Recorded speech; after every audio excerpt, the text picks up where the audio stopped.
Hello and welcome to Chapter 8.2 from Stevens' Introduction to Statistics, the Think and Do book. In this chapter we're going to do some hypothesis tests about a proportion. And here's a preliminary example to see what this type of test might look like. So we have a coin used by the NFL to decide which team gets first pick at the beginning of a game. It's a big fat coin. It's not a quarter or nickel. And it is tested to see whether or not it is fair. In 100 tosses, there are 43 heads and 57 tails. The officials claim that this coin is a fair coin, right? And we're going to test their claim at the 0.05 significance level.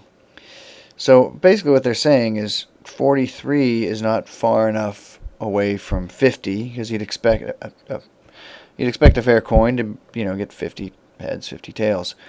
But what they're saying is that 43 is not far enough away from 50 for us to believe that this coin is not fair, right? Okay, so we'll get to the complete test on the next page, but here's the build-up. So notation formula, the test statistic, that's what's going to be sort of the measure of our extremeness, is given by this formula.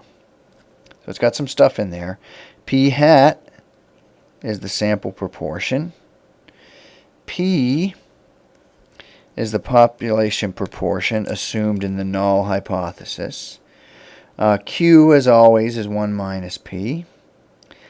N is the number of trials, or the sample size. And then later we're going to see that we're going to need some critical values. And the critical values are denoted Z sub alpha for one-tailed tests and plus or minus Z sub alpha over 2 for two-tailed tests.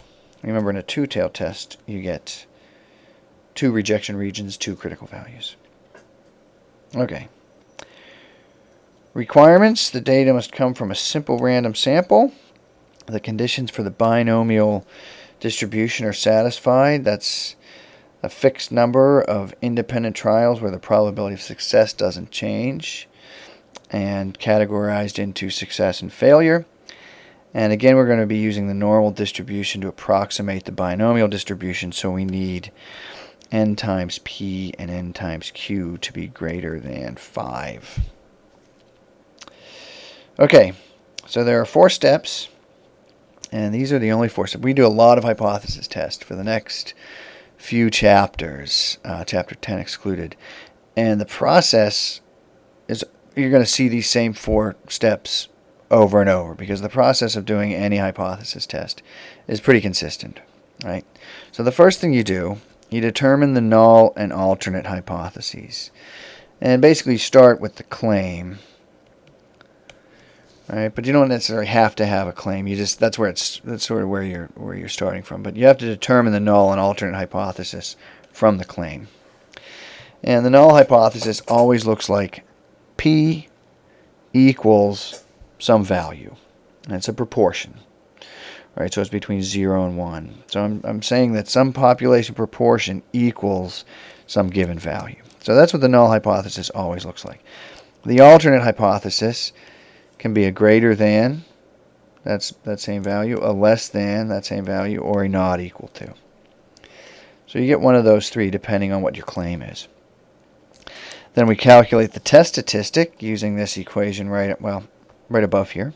And then you have to determine whether or not to reject or not reject, fail to reject the null hypothesis. 2 equivalent methods. You can do the critical value method, where you reject the null hypothesis if the test statistic is in the rejection region, or you reject the null hypothesis if the p-value is smaller than the significance level, right? And again, alpha is the significance level. And then you need to finish up with an understandable conclusion in sentence form. All right, so let's do our example. The coin used by the NFL is to decide which team goes first is tested for its fairness. In 100 tosses, 43 heads, 57 tails. We're going to test the claim that this coin is a fair coin, and we're going to be at the 0.05 significance level. So we're going to start off, state the claim, null hypothesis, and alternate hypothesis. The claim is that P, we'll say, and we could do this in terms of heads or tails, but let's do it in terms of heads. We'll let P represent the proportion of heads in all tosses of the coin. And again, you can never do that, right? You can't toss it all the times it can be tossed. But if you could, a fair coin would have 0.5, a proportion of 0.5 of these flips would be heads, or 50% of the flips would be heads. So the claim that the coin is fair says that the proportion of heads in all tosses of this coin is equal to 0.5. And the null hypothesis gets the equality like it always does. And the alternate, I'd like it to support the claim, but it can't because it has to be different than the null. So you get a not equal to. And by the way, anytime you have a claim of equality, you wind up with a not equal to. You wind up with a two-tailed test. So we'll write that here, two-tailed, because of that, right? Okay, so we're looking at this test statistic heading our way. So I want to sort of glean that information out of the paragraph so I don't have to keep looking back. So the p hat is the sample proportion, and we'll do this with respect to heads. So it's 43 heads out of 100, so 0.43. P comes from the null hypothesis right there. Right? Don't use p hat in there. You need to let p be 0.5. Q is 1 minus that, which is 0.5. N is 100. That's 100 flips. Alpha equals 0.05. By the way, before we get started, does this satisfy all of the requirements? It's certainly a random sample. It's a sample of 100 tosses. More importantly, it does satisfy the conditions for binomial distribution. Independent trials, fixed number 100, success or failure, heads or not heads. And the probability of success, whatever that probability is, we don't know what it is, but it's not going to change with time, right? That's constant. Okay, and n times p, n times q, that's 100 times 0.5 is 50, so we're basically well above the minimum requirement from n times p and n times q. Okay, I thought it was important to do that beforehand, because again, you can't always do these tests, but I guess you can probably assume if I'm asking you to do it that the conditions are satisfied. Okay, so let's calculate the test statistic. It is p hat minus p over the square root of pq over n. So there's p hat, the sample proportion, p from the null hypothesis, p again, q divided by n. And you take the square root of that, you get negative 1.4. Okay. So do I reject or fail to reject the null hypothesis? And there's two different ways, so we'll do the critical value method first. If you look at the critical values at the 0.05 significance level, and, oh, you know what, I'm going to go to full screen mode here. That way you get a little more on there. Okay, so I'm at the 0.05 significance level. I want my critical values, so I'll go to my table. And it's one of my popular critical value or significance levels. And what was it? A two-tailed test, so it's plus or minus 1.96. All right. Well, not that one, sorry. So that's where the plus and minus 1.96, that's where these came from. All right. And so notice my test statistic, negative, the test stat equals negative 1.40, which is right here somewhere, right?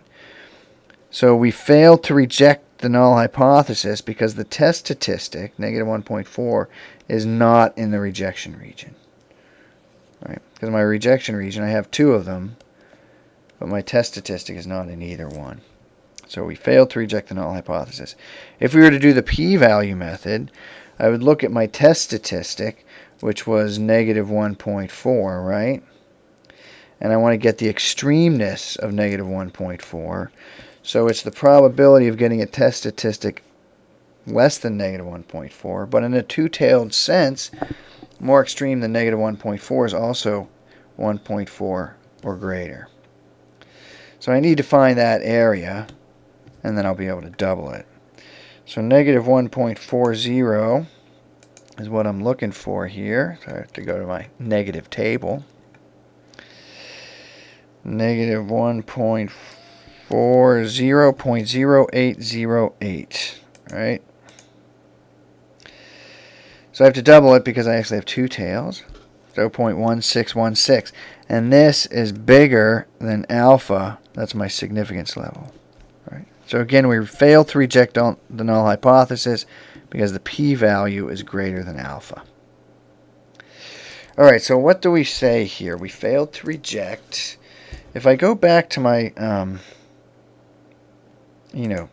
concluding statements right here, we have to determine which hypothesis supported our claim. So let's go back here.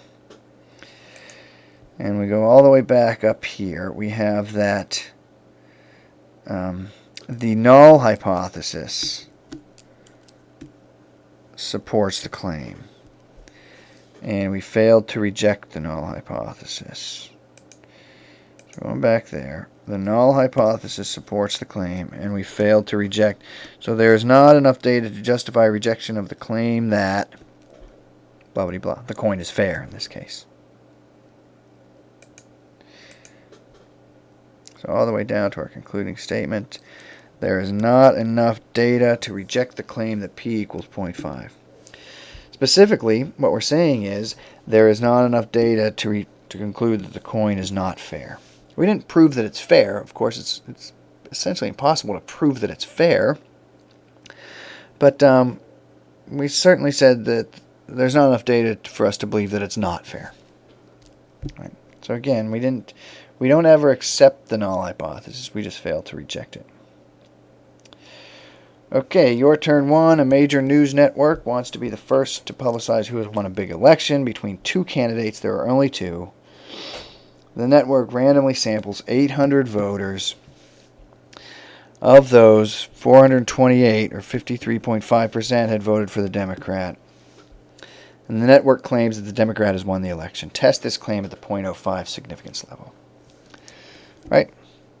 So the claim is that the Democrat has won. In other words, the claim is that the Democrat has gotten more than half of the votes, of all the votes. Certainly you got more than half of the 800, but we're claiming that the Democrat has more than half of all the votes.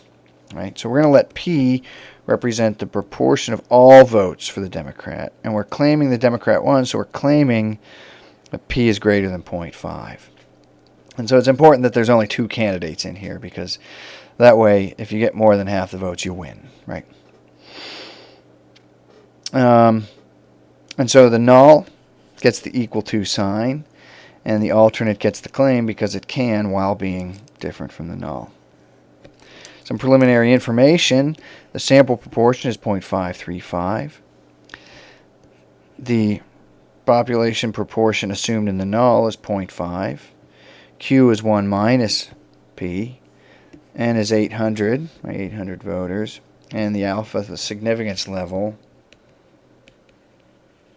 is 0.05.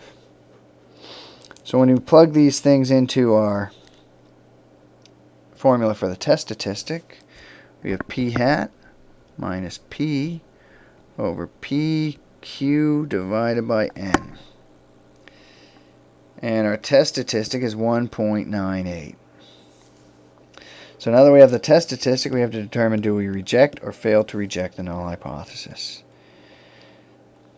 One thing worth noting, as soon as you look at this is a right-tailed test. Right, because the alternate hypothesis has a greater than sign. That's important for getting our critical values. So the critical values, it's a right-tailed test at the 0.05 significance level. We'll use the cheater table at the bottom. 0.05 right-tailed, 1.645. All right, so my critical value is 1.645. My test statistic equals 1.98. That's over here somewhere. Reject the null hypothesis because the test statistic 1.98 is in the rejection region. All right, there's the rejection region. My test statistic is in there. So I reject the null hypothesis.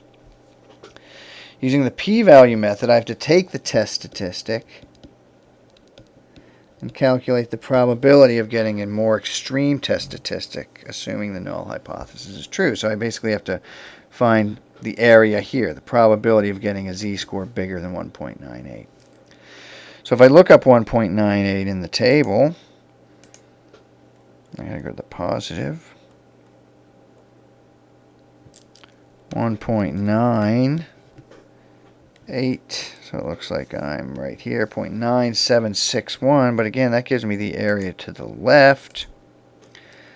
So my area to the right is 1 minus that, so my p-value is 0.0239. Reject the null hypothesis because the p-value is less than alpha. So notice, reject, reject. These will never disagree. If they do, one of them's wrong. You did one of them wrong.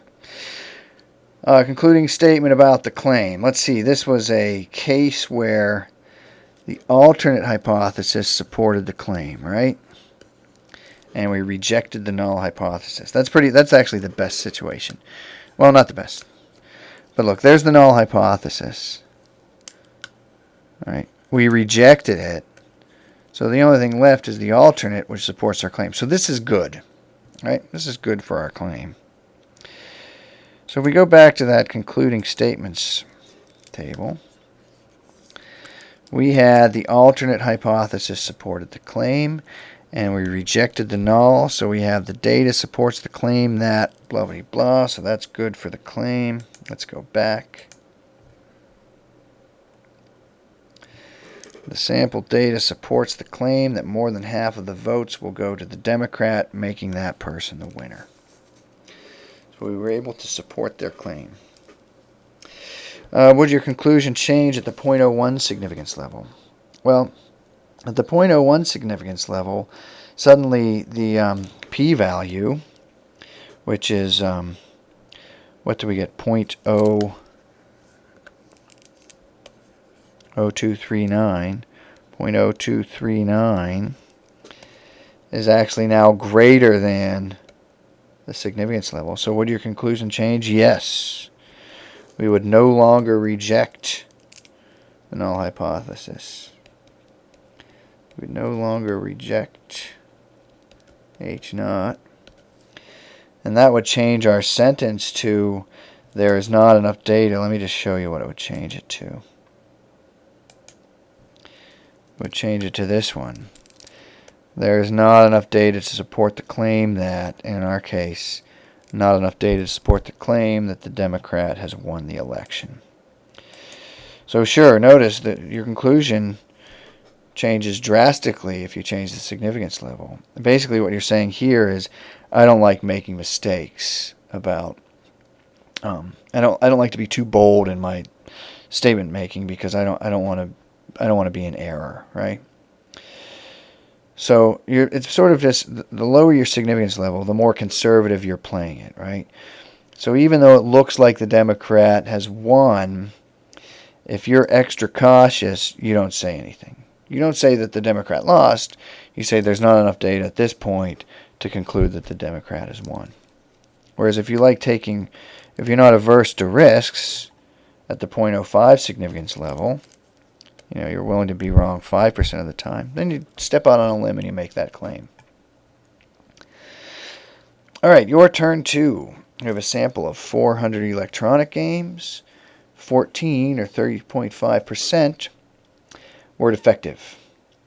The manufacturer wants to claim that less than 5% of its games are defective. Test the claim at the 0.01 significance level.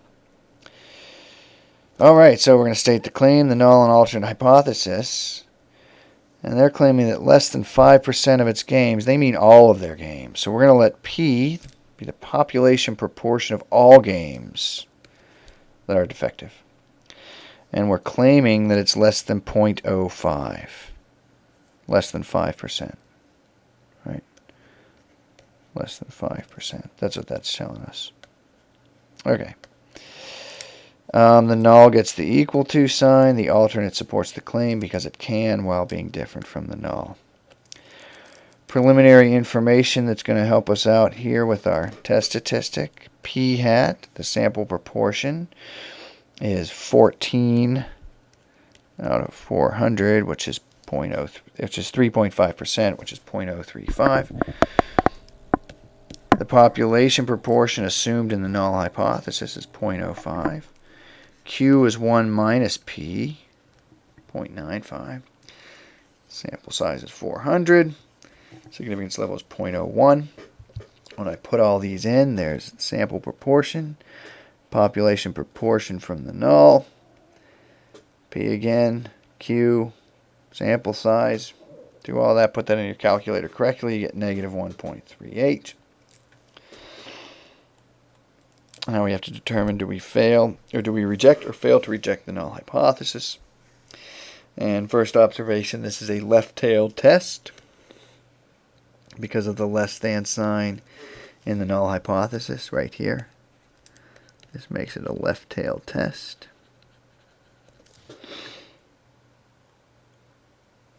And our critical value, we're at the 0.01 significance level. So again, we'll use the cheater table down here. Left tail test, 0.01 significance level, negative 2.33. So that's where this came from. So the rejection region in a left-tailed sense is everything to the left of negative 2.33. The test statistic, negative 1.38, is not in the rejection region, so we failed to reject the null hypothesis. Similarly, if you look for the p-value of our test statistic, negative 1.38, in a left-tailed test, it's the probability of getting a z-score of negative 1.38 or less. So we look in the z-table for negative 1.38. Moving right along here. Negative 1.38. Looks like 0.0838. Come on. 0.0838. And 0.0838, the p-value is greater than the significance level of 0.01. Right? So we failed to reject. Failed to reject. Notice they are the same. They always will be. So when we go back here and look, we're going to make our concluding statement. The alternate hypothesis supports the claim. When we got to the null hypothesis, we could not reject it. So that's not going to bode well for our claim. So our conclusion is not going to be that great for the claim. So let's see what it looks like. The alternate hypothesis supported the claim. Oh, my eraser is writing. So I'm in this box. We failed to reject the null hypothesis, so we say there's not enough data to support the claim that blah, blah, blah. When you take it back to our problem of defective video games, we say there is not enough data to support the claim that less than 5% of all the games are defective. Right? We didn't say that more than 5% of the games were defective. We just said there's not enough for us to believe that of all games, less than 5% are defective. And what this is saying is that this 3.5% is just not far enough below 5% to believe that the population percentage is below 5%. Would the conclusion change at the at the 0.05 significance level? Well, if you look at your p-value, it was what? 0.0838. So if the significance level was 0.05, the p-value would still be bigger, and so we would still fail to reject. Right? So your conclusion would not change at the 0.05 significance level. However, if you changed alpha to 0.10, right? If I change my significance level to 0.10, yes, suddenly my p-value here is now less than alpha. I would reject the null hypothesis. And suddenly the data would support the claim that less than 5% of the games are defective. So I'm just, as the significance level goes up, I'm more willing to risk saying things that may not be true. Right? All right, so that wraps up chapter 8.2. And I will catch up to you in chapter 8.3. Have a good day. Bye.